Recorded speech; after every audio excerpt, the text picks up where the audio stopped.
ଶାନ୍ତିପୁରର କାହାଣୀ। ଗାଁର ନାମ ଥିଲା ଶାନ୍ତିପୁର।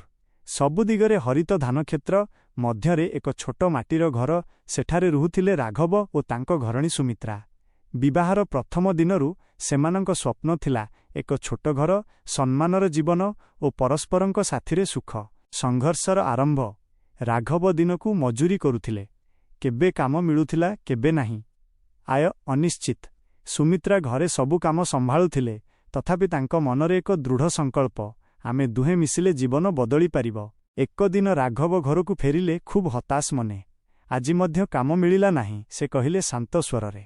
ସୁମିତ୍ରା ହସି କହିଲେ, କିଛି ନୁହେଁ, ଆମେ କିଛି ନୂଆ ଭାବିବା। ସେଇଦିନ ସୁମିତ୍ରା ତାଙ୍କ ଛୋଟ ଗହଣା ବିକ୍ରି କରି ଘର ପାଇଁ ଚାଉଳ ଆଣିଲେ। ରାଘବ ଦୁଃଖିତ ହେଲେ, ତୁମେ ତ ତୁମର ସବୁ ଛାଡୁଛ। ସୁମିତ୍ରା ଶାନ୍ତ ସ୍ୱରେ କହିଲେ, ଗହଣା ପୁଣି ଆସିବ, କିନ୍ତୁ ତୁମ ହୃଦୟର ଆତ୍ମବିଶ୍ୱାସ ଯଦି ହରାଇଗଲା, ସେଇଟା ଫେରିବ ନାହିଁ। ସ୍ୱପ୍ନର ଚାରା। ସୁମିତ୍ରା ଗୋଟିଏ ଦିନ ପ୍ରସ୍ତାବ ଦେଲେ, ଆମେ କାହିଁକି ଛୋଟ ଚାଷ କରିବା ଆରମ୍ଭ କରୁନାହିଁ। ପଡ଼ୋଶୀଙ୍କ ଖାଲି ଜମି ଥିଲା। ଅନୁମତି ନେଇ ସେମାନେ ଚାଷ ଆରମ୍ଭ କଲେ। ସକାଳୁ ସଞ୍ଜ ପର୍ଯ୍ୟନ୍ତ ଦୁହେଁ କଷ୍ଟ କରୁଥିଲେ। ଗାଁ ଲୋକେ ହସୁଥିଲେ, ମଜୁର ଲୋକ ଚାଷୀ ହେବାକୁ ଚାହୁଁଛନ୍ତି। କିନ୍ତୁ ସୁମିତ୍ରା କେବେ ହାରିଲେ ନାହିଁ। ଲୋକେ କହିବେ, ଆମେ କରିବା, ସେ କହୁଥିଲେ। ବିଫଳତା ଓ ଆଶା।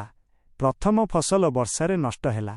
ରାଘବ ଭାଙ୍ଗି ପଡ଼ିଲେ, ମୋର ଦ୍ୱାରା କିଛି ହେବ ନାହିଁ। ସୁମିତ୍ରା ତାଙ୍କ ହାତ ଧରି କହିଲେ, ବିଫଳତା ମାନେ ଶେଷ ନୁହେଁ, ଏହା ନୂଆ ଶିକ୍ଷା। ସେମାନେ ପୁଣି ଚେଷ୍ଟା କଲେ। ଏଥର ସବ୍ଜି ଚାଷ କଲେ। ଦିନରାତି ଯତ୍ନ କଲେ। ସଫଳତାର ଆଲୋକ।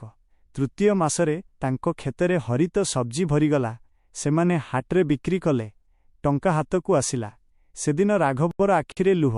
ତୁମେ ନଥାନ୍ତା, ମୁଁ ଆଜି ଏଠାକୁ ଆସିପାରୁନଥାନ୍ତି। ସୁମିତ୍ରା କହିଲେ, ଆମେ ଦୁହେଁ ମିଶିଲୁ ବୋଲି ହେଲା। ପରୀକ୍ଷାର ଦିନ। କିଛି ବର୍ଷ ପରେ ରାଘବ ଅସୁସ୍ଥ ହେଲେ। କାମ ବନ୍ଦ। ଏଥର ସୁମିତ୍ରା ଘର ଓ ଚାଷ ଦୁହେଁ ସମ୍ଭାଳିଲେ। ସେ ହାରିଲେ ନାହିଁ। ରାଘବ ଶୋଇଥିବା ବେଳେ ଭାବୁଥିଲେ, ଏହି ନାରୀ ମୋର ଶକ୍ତି। ସୁସ୍ଥ ହେବା ପରେ ସେ ନୂଆ ଉତ୍ସାହରେ କାମ କରିଲେ। ସମ୍ମାନର ଜୀବନ। କିଛି ବର୍ଷ ପରେ ସେମାନଙ୍କ ଘର ପାକା ହେଲା, ଛୋଟ ଦୋକାନ ଖୋଲିଲେ। ଗାଁରେ ସେମାନଙ୍କୁ ସମ୍ମାନ ମିଳିଲା। ଗାଁର ଯୁବକମାନେ ପଚାରୁଥିଲେ, ସଫଳତାର ରହସ୍ୟ କ'ଣ? ରାଘବ ହସି କହୁଥିଲେ, ମୋର ସଫଳତା ମୋର ଘରଣୀ। ସୁମିତ୍ରା କହୁଥିଲେ, ପତିପତ୍ନୀ ଯଦି ପରସ୍ପରଙ୍କ ସହଯାତ୍ରୀ ହେଉଛନ୍ତି, ତେବେ କଷ୍ଟ ମଧ୍ୟ ହାରିଯାଏ। କାହାଣୀର ଶିକ୍ଷା। ଜୀବନରେ ଧନ ସବୁକିଛି ନୁହେଁ। ଭଲ ପାଇବା, ବିଶ୍ୱାସ ଓ ସହଯୋଗ, ଏହି ତିନୋଟି ଥାଇଲେ ଦରିଦ୍ରତା ମଧ୍ୟ ହାରିଯାଏ। ସତ୍ୟ ସାଥୀ ହେଉଛି ସେ, ଯିଏ ଦୁଃଖରେ ହାତ ଛାଡ଼େ ନାହିଁ।